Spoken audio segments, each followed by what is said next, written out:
Hello এবং সবাইকে স্বাগত। আমরা হান্নার জীবন নিয়ে কথা বলছি এবং আমাদের আধ্যাত্মিক যাত্রার জন্য কিছু শিক্ষা নিচ্ছি। আর আজ আমরা হান্নার সেই বিশ্বাসের ধরনটি দেখব যা তিনি বহন করতেন। 1 শমূয়েল 1 অধ্যায়ের 18 পদ। আর তিনি বললেন, আপনার দাসী যেন আপনার দৃষ্টিতে অনুগ্রহ পায়। তখন সেই নারী চলে গেলেন এবং আহার করলেন, আর তার মুখমণ্ডল আর বিষণ্ণ ছিল না।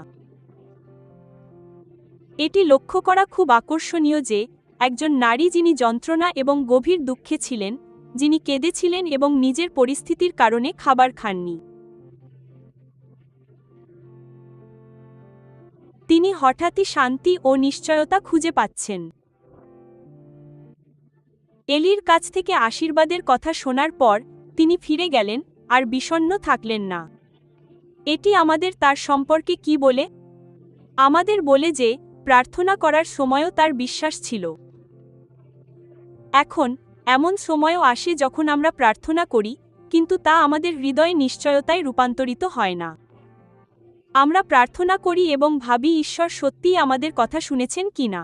আর এটি আমাদের ক্রমাগত পারিসানা অস্থির করে। কিন্তু হান্নার ক্ষেত্রে তিনি এই পর্যায়টি অতিক্রম করেছিলেন এবং এমন এক বিন্দুতে পৌঁছেছিলেন যেখানে তিনি নিশ্চিত ছিলেন যে ঈশ্বর ইতিমধ্যেই তার প্রার্থনা শুনেছেন এবং তার পক্ষে কাজ করবেন। আর আমাদের জীবনেও ঠিক সেই ধরনের বিশ্বাস প্রদর্শন করতে হবে। ইফিসীয় সকাল 6:16 পদে বলা হয়েছে, সর্বোপরি বিশ্বাসের ঢাল গ্রহণ কর, যার দ্বারা তোমরা সেই দুষ্টের সমস্ত জ্বলন্ত বাণ নেভাতে পারবে। বিশ্বাস হলো একটি ঢাল।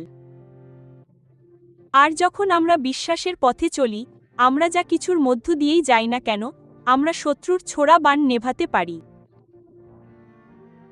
আর বিশ্বাসের সাথে প্রার্থনা করে ঈশ্বরের কাছে আমাদের অনুরোধ জমা দিলে আমরা সেই নিশ্চয়তাই পাই।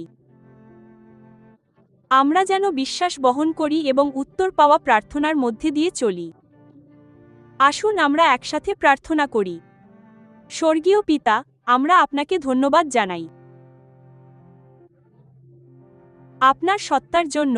অপরিবর্তনীয় ঈশ্বর, আপনি যা কিছু বলেন তাতে সত্য।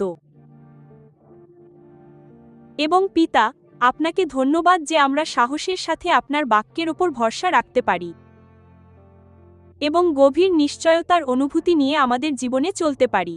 আমরা আপনার উপাসনা করি, আমরা আপনাকে আশীর্বাদ করি। যিশুর নামে আমরা প্রার্থনা করি, আমেন। লিভিং সুপারন্যাচারালিতে যোগ দেওয়ার জন্য আপনাকে ধন্যবাদ।